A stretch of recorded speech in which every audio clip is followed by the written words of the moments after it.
Hello to all learners. Welcome back to my channel Monica's Learning Hub. So आज का हमारा topic है present continuous tense.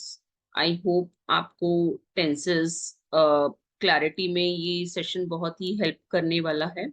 And we are not going to learn through the traditional method कि हम लोग पहले formulas रटेंगे उसके बाद हम लोग सेंटेंसेस करेंगे. No, we are just starting with the context, with the situation, in which context we use tenses.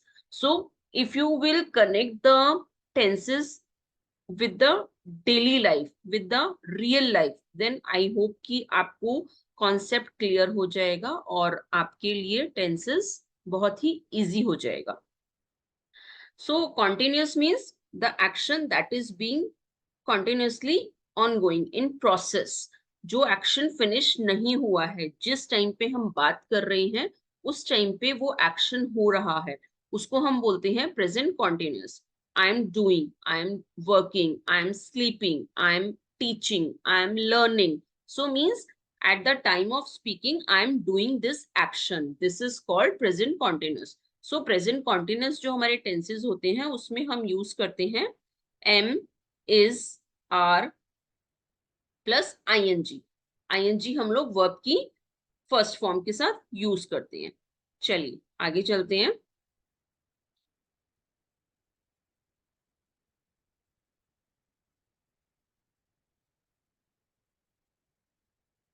One second, ये स्लाइड आगे क्यों नहीं हो रहा है? ओके. सो इस पिक्चर में आपको एक सिचुएशन नजर आ रहा है कि a lady is driving a car. Okay. And her name is Sara. Sara is in her car. She is on her way to work. She is driving to work. So Sara, Sara इसका name है. सारा क्या कर रही है? सारा is in her car. वो अपनी कार में है. She is on her way to work. वो कहां पर जा रही है? अपने ऑफिस के रास्ते में है. She is driving to work. She is driving to work. वो अपने ऑफिस के लिए ड्राइविंग कर रही है. That means she is driving now. मतलब जिस टाइम में हम सारा की बात कर रहे हैं उस टाइम पे वो ड्राइविंग कर रही है. Eight the time of speaking the action is not finished. जिस टाइम पे हम सारा की बात कर रहे हैं कि सारा अपने ऑफिस के रास्ते में है, she is driving to work, that means at the time of speaking we are talking about the real situation. We are not talking about the action that has been finished. तो सारा अभी उस moment पे वो action कर रही है. तो ये हमारा कौन सा टेंस हो जाएगा? ये हमारा कॉन्टिन्यूअस टेंस हो जाएगा. At the time of speaking the action is being done. So इस तरह के सेंटेंसेस में हम क्या यूज करते हैं? इज, एम, आर का हम लोग यूज करते हैं plus ING. So I am driving, she is driving, she is working, he is working, we, you, they are, we are, etcetera doing.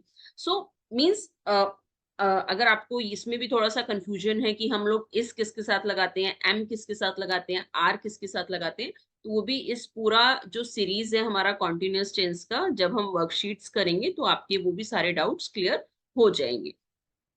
तो सेशन को पूरा एंड तक देखिएगा ताकि आपका कॉन्सेप्ट क्लियर रहे.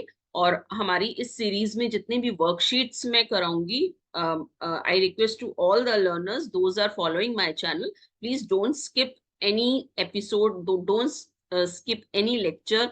अदरवाइज आपको बहुत ज्यादा कंफ्यूजन हो जाएगा टेंसेस में. I am doing something, I am in the middle of doing. So अभी कुछ सेंटेंसेस करते हैं जिसमें आपका कॉन्सेप्ट क्लियर हो जाएगा.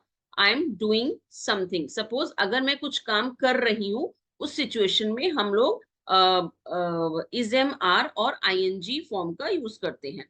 आई am in the middle of doing it means suppose मैंने ये एक्शन स्टार्ट किया, अभी मैं इस एक्शन में यहां पर हूं, ये एक्शन हो रहा है. अब यहाँ पर मैं बोल रही हूँ कि मैं ये वाला काम कर रही हूँ. सपोज ये वाला मैं काम कर रही हूँ, दैट मीन्स इस सिचुएशन में भी मैं जब स्पीकिंग कर रही हूँ, जब मैंने स्पीक किया, that means action is being done. Action, action यहाँ पे हो रहा है, एक्शन यहाँ पे फिनिश नहीं हुआ है. Okay, please don't make so much noise, I am trying to work.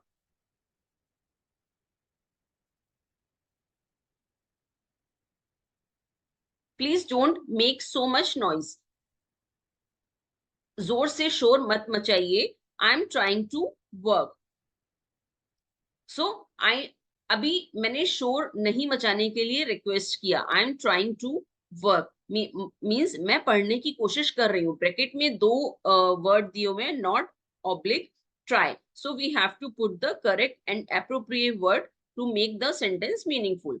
Second is where is mask, so this sentence is correct. Next is where is Mark, he is having a shower, not he has a shower.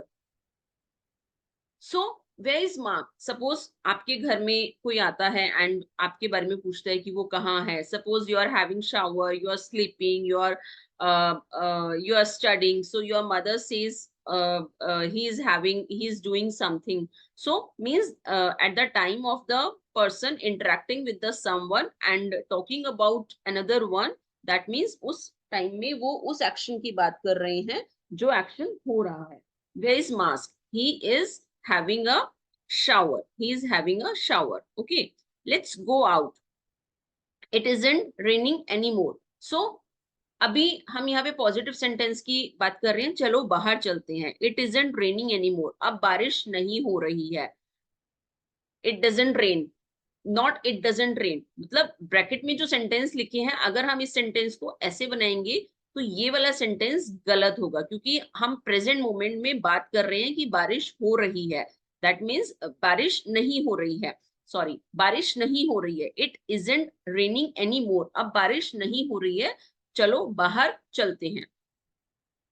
Bracket में ये जो word लिखा है ये हमें एक hint दिया है कि वो कॉन्टेक्स्ट क्या है। एट अ पार्टी, अब ये एक पार्टी का सीन है जहां पर हम लोग ये वाला सेंटेंस बोल रहे हैं। Hi Jenny, are you enjoying the party. Suppose you and your friend went to the party and one of you are getting bored and you just asking to your friend कि क्या तुम party enjoy कर रही हो, या फिर किसी और से आप पूछते हो कि क्या तुम पार्टी एंजॉय कर रहे हो, are you enjoying the party, तो हम यहाँ पर ये नहीं यूज करेंगे। Not do you enjoy, do you enjoy will be the wrong sentence, are you enjoying the party, because at the time of the party we are attending, उस time पे हम लोगों ने पूछा है कि क्या तुम पार्टी एंजॉय कर रही हो। what's all that noise, what's going on, so ये सब किसकी आवाज है, what's going on क्या चल रहा है, what's happening, व्हाट्स हैपनिंग भी करेक्ट होगा। अगर हम इसको इस तरह से बोलेंगे व्हाट्स हैपनिंग, तो ये वाला सेंटेंस भी सही होगा। What's going on, what's happening means जिस टाइम पे कोई एक्शन हो रहा है और हम लोग पूछ रहे हैं कि किस चीज की आवाज है, तो हम उस टाइम पे इस तरह के सेंटेंस यूज कर सकते हैं, is am are plus ING. चलिए एक और सिचुएशन लेते हैं। Sometimes the action is not happening at the time of speaking. Suppose आप कोई काम कर रहे हो, कोई एक्शन कर रहे हो, बट जरूरी नहीं है कि वो काम आप उस टाइम पर कर रहे हो, बट वो आपकी डे टू डे लाइफ में वो एक्शन एक इम्पॉर्टेंट रोल प्ले कर रहा है। वो एक्शन आप कर रहे हो मीन्स चाहे आप उस एक्शन को 5 मिनट देते हो, 10 मिनट देते हो, 1 आवर देते हो, बट रेगुलर लाइफ में आप उस एक्शन को टाइम दे रहे हो। ओके, सो सपोज यहाँ पर ये बॉय का नेम है Steve. Steve is talking to a friend on phone. Steve अपने फ्रेंड से फोन पर बात कर रहा है और वो बोलता है I am reading a really good book at the moment, it's about a man who, means the sentence is incomplete because, but he is trying to explain about the story behind the book what he is reading। वो उस story के बारे में या उस book के theme के बारे में बता रहा है कि suppose it's about a man who is very rich और who is very poor and doing this and that, so वो उसकी पूरी स्टोरी बताना चाह रहा है। I am reading a really good book at the moment. Okay, but at the time of speaking with his friend on phone, उस time पे वो नहीं पढ़ रहा है, बट वो ये बुक पढ़ रहा है। ये बुक उसके डे टू डे लाइफ का एक पार्ट है। So Steve is not reading the book at the time of speaking, he means that he has started it but has not finished it yet. मतलब उसने एक book पढ़ना start किया है but उसने उस बुक को अभी तक फिनिश नहीं किया है। He is in the middle of reading it, वह उस बुक को पढ़ रहा है, उसके बीच में ही है। मतलब एक्शन आपने यहाँ स्टार्ट किया, ठीक है, यहाँ पे भी एक्शन क्या हो रहा है, हो रहा है। यहाँ पे भी आपने अभी एक्शन इस टाइम पे आप कर नहीं रहे हो, बट एक्शन इन प्रोसेस है, ठीक है, एक्शन इन प्रोसेस है, इसका मतलब वो कॉन्टिन्यूअस है प्रोसेस, ठीक है।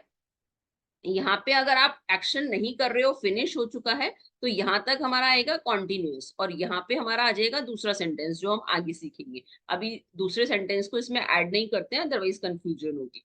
चलिए next.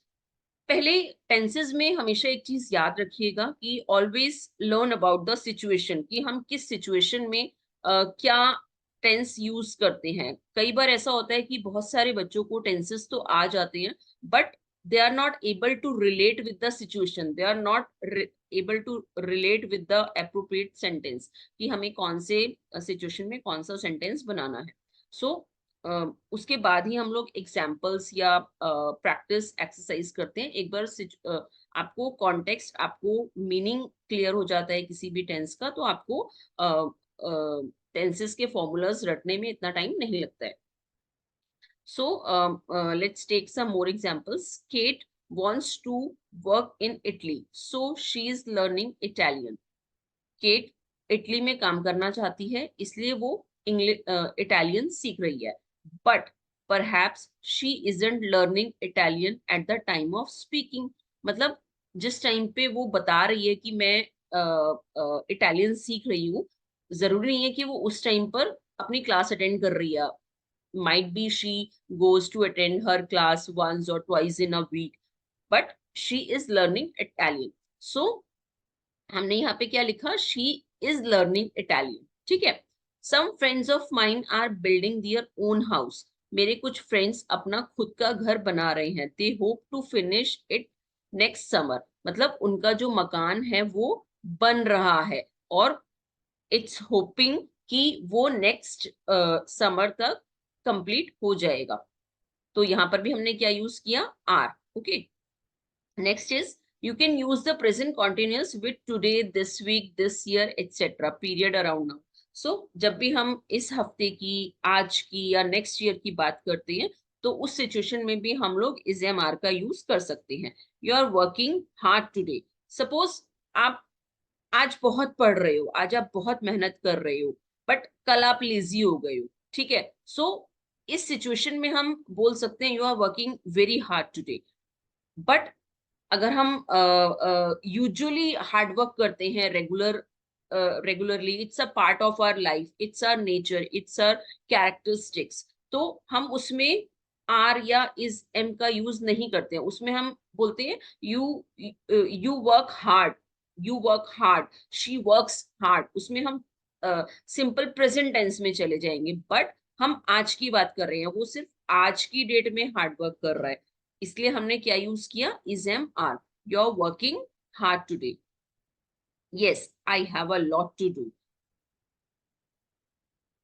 The company I work for isn't doing so well this year. Suppose जिस कंपनी में आप काम कर रहे हो, इस साल उसने बहुत अच्छा काम नहीं किया, तो ये भी हमारा प्रेजेंट कॉन्टिन्यूअस टेंस में आ जाएगा। सो इसमें भी हमने क्या यूज किया, isn't doing. The company I work for isn't doing so well this year. जिस कंपनी में मैं काम करता हूँ वो इस साल अच्छा काम नहीं कर रही है, okay. Next is we use the present continuous when we talk about changes happening around now, especially with these verbs. So suppose हमारे आसपास में कुछ चेंजेस हो रहे हैं जिनके बारे में हम बात कर रहे हैं, स्पेशली ये वाली वर्ब्स जैसे नीचे लिखे हुए हैं, अभी हम उनको डिस्कस करेंगे। तो उस टाइम पे भी हम लोग कॉन्टिन्यूस, प्रेजेंट कॉन्टिन्यूस टेंस का यूज करते हैं। Example, is your English getting better? Suppose you are taking English classes and now you are improving, and some of your friends asking to you, is your English getting better? क्या तुम्हारी English better हो रही है? You said yes, nowadays I am taking English classes, I am learning English. So ऐसी situation में हम लोग getting का यूज कर सकते हैं, is your English getting better. The population of the world is increasing very fast. The population of the world is increasing very fast, not increases.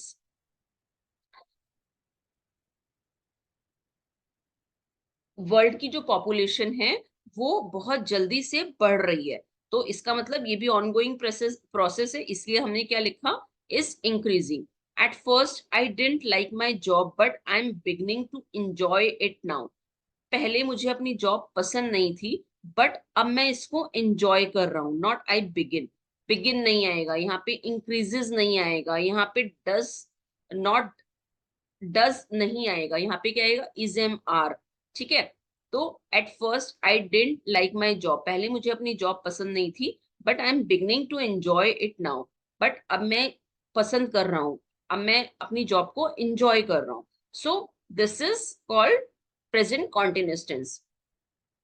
आगे के सेंटेंस में हम लोग कुछ और वर्कशीट्स करेंगे, कुछ और सेंटेंसेस करेंगे, जिसमें आपको और क्लैरिटी आएगा. अभी हमने आपके सामने एक सिचुएशन रखा है जिसको आपको, जिससे आपका कॉन्सेप्ट क्लियर हो जाए.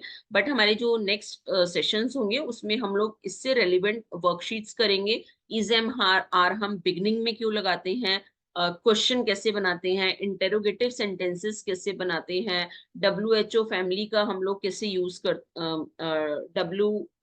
WH फैमिली का हम लोग कैसे यूज करते हैं, क्वेश्चंस कैसे बनाते हैं, तो वो हम अपने आगे के वीडियोस में रिकॉर्ड करेंगे.